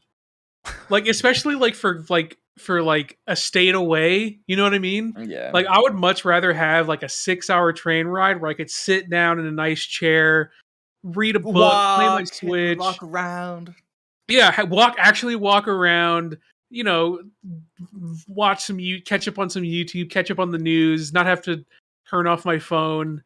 Versus like a 2-hour, I have to sit in these tiny chairs. I have to. This guy next to me smells. Oh God. There's a baby crying behind me. I can't move. I want our train system in America to be way better because God, we need it, and everyone loves trains. I love trains. Literally, my last experience on a train was years ago on that Germany trip where I got yelled at by foreigners, and I still want to go on a train. And it was still nice. And I'm still like, I bet do it again. Fenrir says, been a long time. If you guys are good with it, how are you doing? But how are you really doing? Doing a lot better. I'm actually doing pretty good. Yeah, doing a lot better. I am trying to come to terms and accept where I am in my content creation career, and that it's okay and to enjoy myself. Much easier said than done, but I'm trying. That's where I am. That's why we're here for you, boy. That's right, we're here. My mid 20s were trying to find a good antidepressant, trying to be relatable and have a cool, I don't know, just. And now as I'm approaching 30, guess what? I found a good antidepressant, and that's dude. how and that's growth. 30 used to really scare me, but like I just have like, dude, I'm gonna have my hot boy 30s, because my 20s were just depression and finding purpose in life. Ricardo the Heart says, "Hey fellas, if you were to fuse with another Dream Team member, Dragon Ball Z style, who would you want you to Arios. be? Okay, who would it be, and what would your fusion name be? Arios, Blarios. Oh, that fucks. That's kind of cool, right? Although it kind of sounds like Blessius. Kind of feels like Blessius in there somewhere. How Blarios? How does that sound like Blessius? We said Blarius. I would do Dork, and we'd be Dorky V. Ooh, Dorky V, that's good. My other alternative is Fruit, but I feel like our depression would compound together to make a super depression. That could destroy the whole world. Or two negatives make a positive. Oh, maybe we combine, and suddenly, if that's how it works, Fruit easy. Yeah, suddenly we don't even know what sadness is. We're just like bliss. We're just Mr. Bliss. Yeah, if that's the case, then what would we do? Because using the Mister just kind of feels like cheating. Blue Fruit. Nah, that's too easy. Blute. Blit. It's Freslo. I don't know. Fruit. Nah, our names are Mr. West. Now I'm not with it anymore because our names Mr. West, wake up, Mr. West. We'll have to workshop the name. Blute. But Blarios fucks. BlueWestlo. Oh shit. Yeah, I'm still my number one right now is still Arios. Purely because that's like plus, like my I have 0 points into my physical body. You know what I mean? Like I have zero skill points invested, and like with Arios, I would have like 50 skill points invested off the cop. Cheat code. Big cheat code. So funny thing about Dorky V is it sounds like an Eevee evolution. Dorky V. That's still a great name though. That's a good name. Mine doesn't really work with anyone. It's hard to put Mr. fruit in. I mean, you could do Mr. But I mean, you just add Mr. Blue, I know, but that just feels like it's cheating. It's Mr. Robbie. It's a How is that cop out? That's exactly what your name was made for. I guess I'm sure. Just a Mr. Insert whoever I fuse with. Just do Dork. You could do Fruit Shadow. That fucks. That one is Fruit pretty cool. Shadow. Crazy Yogi says, "Boys, what's a crazy drunk story you have for Senior Fruit? What's a crazy drink story for someone you've witnessed?" I was about to say, dude. Dad. Like, I mean, I'll tell mine. So I think I maybe told this before, but this was like New Year's. I was just in college. We were at my friend's house, and the last thing I remember is I was drinking a lot of alcohol, and I remember I was like, I need to puke and rally. Like, we're gonna puke and rally. So like, I get to the bathroom. I remember getting to the bathroom, going like, "Oh, dude, I made it to the bathroom without puking like everywhere. Like, it's free. Good job, Rob. Like, good job." And then I puke in the bath, and then I puke. When I'm puking, it's like black. It is like I'm fucked up. Like you are like dying.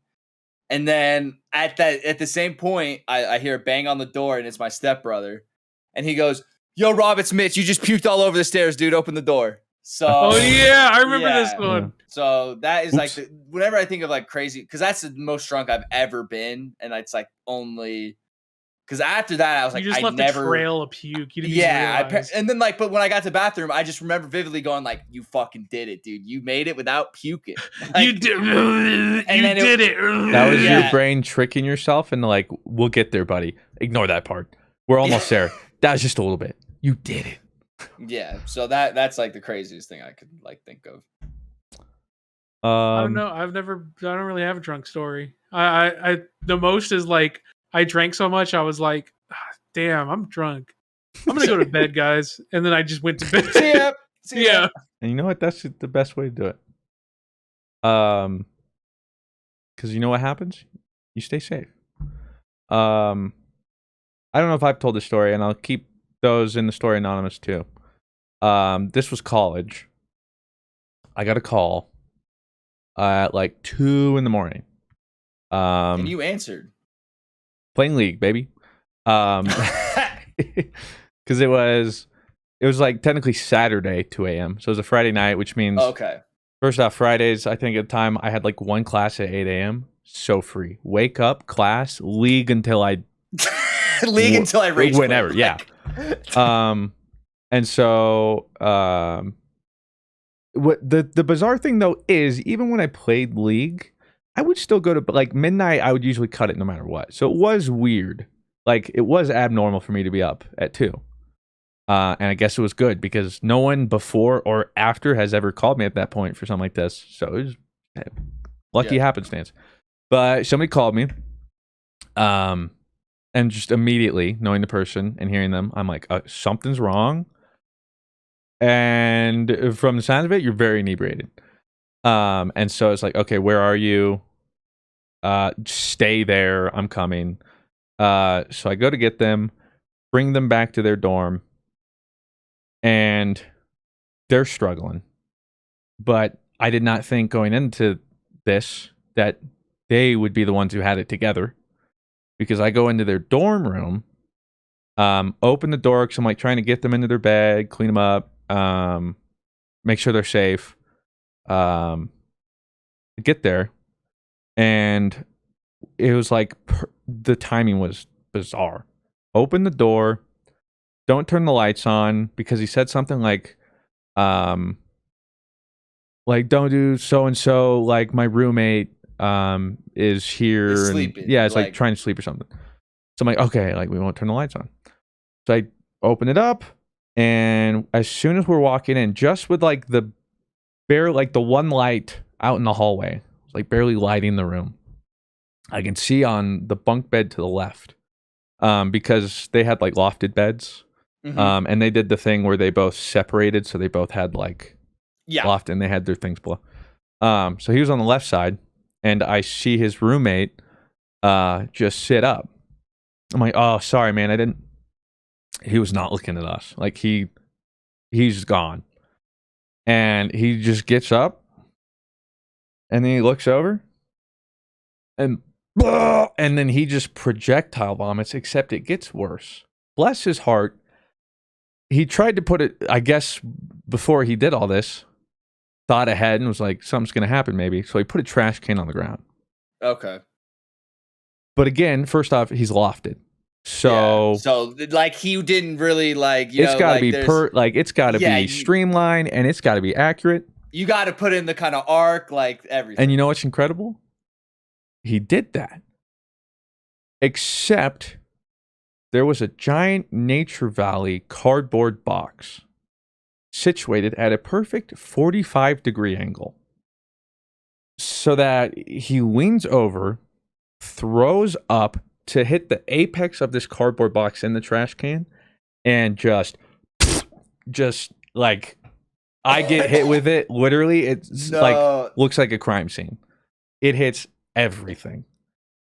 And then he's like, "Oh my," and he does it again. Oh, you're getting punched in the face by Rob. I'm sorry. I was like, "This." You're getting punched in the face by me. And the person I was with was like kind of out of it enough that like wasn't really picking up. And he's like, "I'll have to clean it up tomorrow." And I'm like, "I love you, and I'm glad I can be here for you. But this is too much. Like, I'm going to get you here." And then, like, I tried to clean up where they were going to sleep and everything. But, like... I'm going to go solo queue. Yeah, I'm like, this one's above my pay grade. I made sure I did talk to his roommate or whatever. And, like, make sure, like, you good? Are you staying high? Like, here's some water. Do you need to go to like, the hospital? Like, Yeah, like, what are we talking? And then evidently afterwards, like, that was the only time he had thrown up. Mm-hmm. But... scarred me, and like it was one of those things where like and like it kind of gets on like you still smell it and shit. That's bad. It's just like I could have walked in at any moment. I remember but I walked in right then. I remember one time we were bad friends. This is like my freshman year. This is when we were just super degenerates and just drinking all the time. We were like pre-gaming for a party or something. The puke just like kind of sparked this memory. we were pre-gaming for a party or something like that, and we were pre-gaming so hard it stopped being a pre-game and it was just a party at that point. It's just a game. So like everybody was super drunk, and we were super drunk and leaving for the party with Ramride. Remember how CSU would offer rides through like the college or whatever, and it would be like students who volunteered. So if you did Ramride at the time, you had to wait a long time. So you'd make an appointment, you'd call, and it'd be like 45 minutes. So you had like a 45-minute window to party. So ours took about like an hour, and one of our friends got super drunk to the point where they just like passed out on like on the chair. And we were all just packed in, and it wasn't until we got to like the party we were like, yo, where's Frank? His name's not Frank, but I'm just gonna leave names out. Where's Frank at? We left Frank at the house, apparently. So we party and stuff for like 2 or 3 hours. I come back to the house, yo. Frank is in the same chair, just like this, and like just puke all down him, dude, like a blanket. And I was so, dude, when I'd see that and be like, is he dead? Dude, I swear to God, my heart, like I ran over there, and like I didn't even like at that point, like the puke was like I didn't even like I like shook like, dude, are you okay? And he's like, what? And I was like, oh yeah, get away from me! Like, oh, you're fine. I'm dead. Yeah, as soon as like he was like, what? I was like, ah, get away from me, you sicko! Like it's weird that it's so like burned into my brain. But the scene in Breaking Bad where Walter comes over to the house where Jesse was staying with his girlfriend, who later became like Jessica Jones actor. Yeah. And this might be spoilers, but Breaking Bad's been out for a while, and it's also not. It's been out for 9 years. So well, that and this moment also isn't like. It doesn't ruin the series, I don't think. So if you're really worried, then skip like a couple minutes, 2 minutes. 2 minutes. Yeah, whatever. But when she was there and she was like, oh, Dean or whatever, and was throwing up, and he was there and was like gonna like put her on her side, but then realized like, wait, it could like this might be kind of better for. That's just that was burned into it because like that's what I'm always paranoid about whenever I was DDing and stuff. It didn't matter who it was, any party, even if I knew the people. That's just what I was always worried about. Somebody like OD or somebody just suffocating with their puke, because that's one of the big problems. And I don't know, maybe it'll save a life if you didn't already know this. If somebody's like throwing up or inebriated on the side, on the floor, put them on their side. Knees like this, knees like this, knees up on like the side. Yeah, there's whole you learn it in college. A lot of colleges will like pretty much give everybody like a rundown, especially like when you're orientation. They'll give you like safety like things and like what to do and stuff. And if you're gonna always have a glass of water in between drinks and stuff like that. Yeah, remember to do that if somebody you know, anything, and then get professional help. But that's the first thing you can do. That side knees hiked up or like like on top of each other, like curled into like kind of like a chest ball. Like I don't know why. I think that like opens up like the throat or something like that. Or Mami Yaturu, is there a reason behind Blue wanting a blue coconut flavor? Because it's blue coconut equals blue balls equals D's nuts joke. I think they're kind of reaching that coconuts equal balls. Nice. But sure. Zaz says, a question for everyone. Do you guys have a favorite video game soundtrack that never gets boring no matter how many times you listen to it? For me, it's The Lich King from WoW. Any Sonic intro ever. So like there's like a Bowling for Soup one, but like Sonic Colors has like my favorite soundtrack ever. So I would say Sonic Colors or Kingdom Hearts 3. I'll be right back. For me, Ghost of Tsushima. Okay. BlueWestlo? Favorite video game soundtrack, right? Yeah, that you can never really get tired of.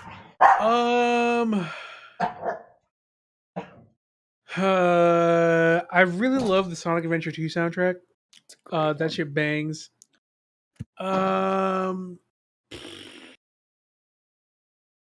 Pretty much any of the Metal Gear Solid soundtracks are really, really good. And then obviously the big cop out for me is FF14, amazing soundtrack. But yeah. Addy says new Kendrick dropped. What are we thinking? Rob says mid. I think we talked about it a little bit. I hate you. It's okay. I thought it was really, really good. I really enjoyed it. I don't think we've ever seen Kendrick personal like this, and so I thought it was really good.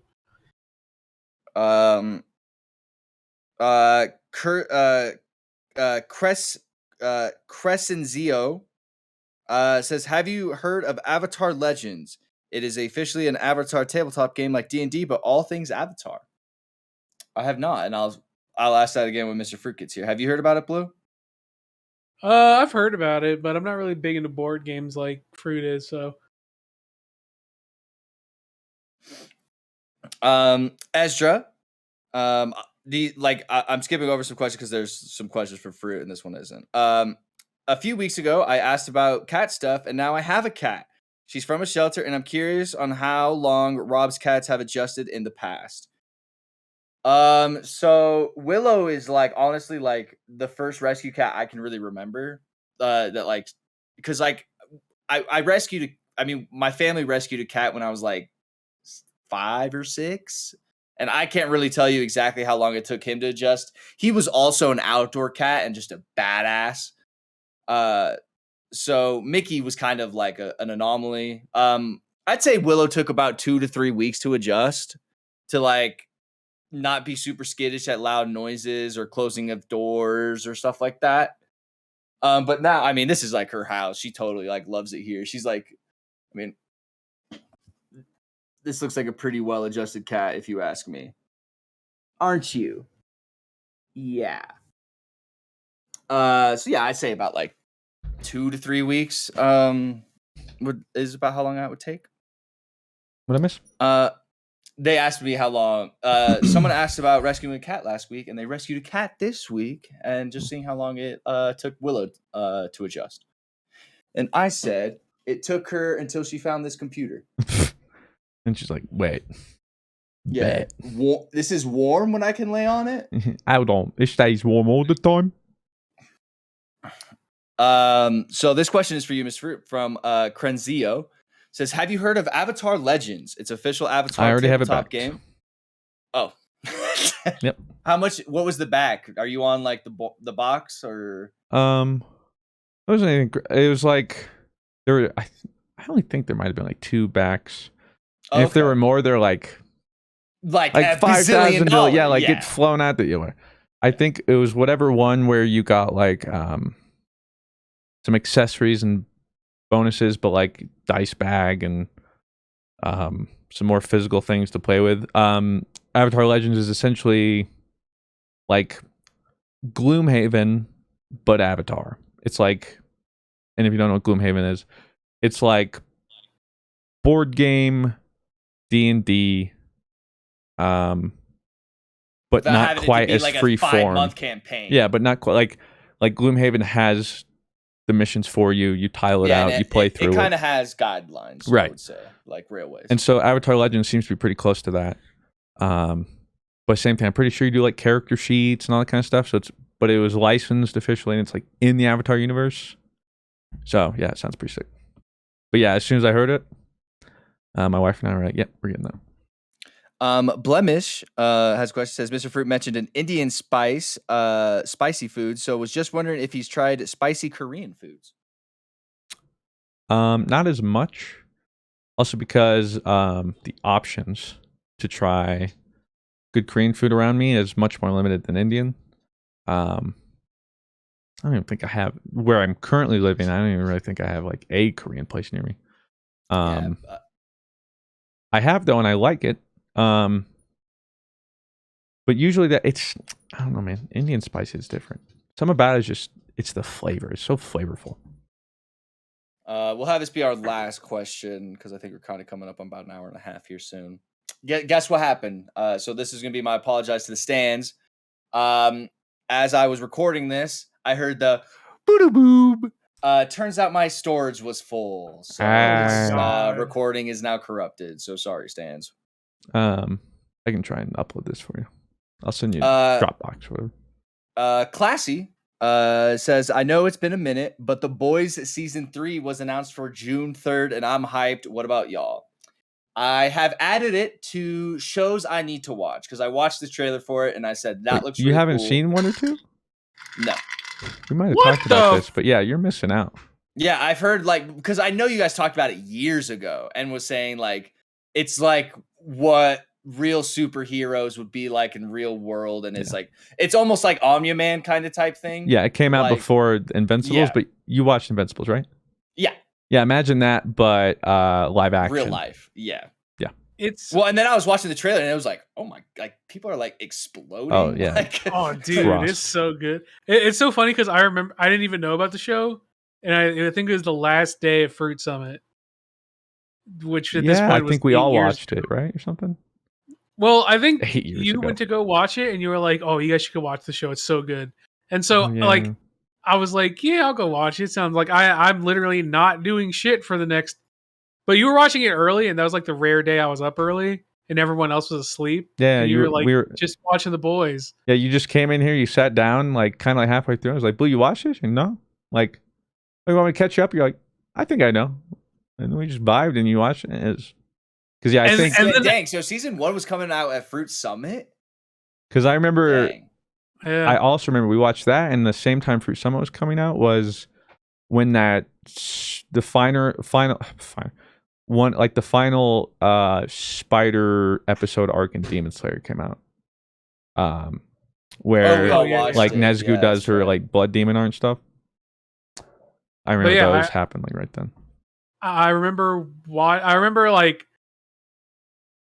I was like, damn, this show looked kind of cool. One, no one was awake, and I was just like, I'll go downstairs. I'm gonna miss this movie theater, so I'm gonna go watch. And then as I'm watching, I was like, wait, this show fucks. Wait, this show is so good. Wait, this show. And I was like, damn, I gotta go watch the rest of this now. I can't remember why I even. It's kind of the same thing. I started watching it, but I don't remember why. It was kind of the same thing. I didn't know what to expect, but it was like the first 2 minutes whenever you see A-Train just blow up a girl, and you're like, yeah. And I missed the first. I think I missed the first half of the first episode or something, or the first half of the second episode. So I didn't see the first episode or the half of the second. Well, that's why because I remember asking something like that, like, Blue, have you seen this? You want me to go back? Because it was episode 2 or something. They weren't all out yet, but I was like, yeah. But I was just like, I was like, I'll just ride along. I'm just passing time till we have to leave. And now you're like, and then by the end, I was like, yo, what the fuck? This show's really good. I like this ride. Yeah. But you need to watch it.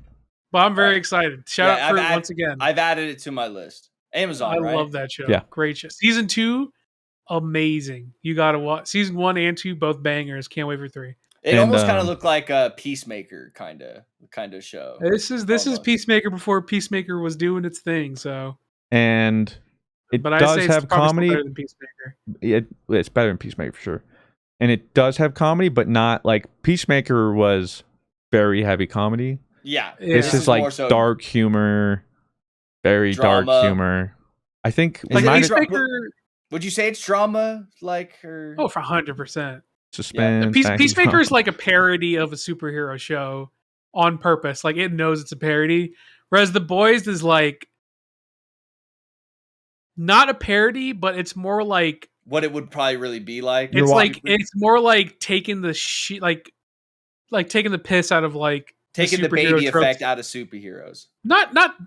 I mean, yeah, that, but more so one, a pretty realistic approach, and 2, just absolutely taking the piss out of what superhero comics and movies do. Yeah. So it's an antithesis to superhero media, basically. Just quickly in that thought, I remember, I won't go much into it, but I feel like we might have talked about it in the podcast, but in season 2, there was a certain part of, I think, one of the later episodes where it was happening, and I'm like, oh my God. And I didn't know if it was real or not. Yep. Yeah, you probably know exactly. I'm like, I was genuinely terrified. It gets crazy. It's nuts. Yeah. I'm gonna watch episode 1 tonight. I'll make especially if it's coming out in like what, 2 weeks. You're gonna enjoy it. You're gonna start it and you're gonna be like, wait, this bangs. That was like Umbrella Academy for me when that came out. I didn't know anything about it. I was like, oh, watch this. It was like 10 at night. I think I stayed up until like 8 a.m. One more episode. I finished it. Well, that'll do it for the Q&A section, and that will end episode 134, I believe. Yep. Thank you everybody for listening and watching. Thank you for supporting us. Thank you for being you. Thanks for being here. Yeah, thanks for having a nice cock. Yep. Even if you don't have one, nice. Thanks for having a nice clit. Oh, okay. Or thanks for having a nice non-conforming genitals. We'll see you next week. Covering our bases. Yeah,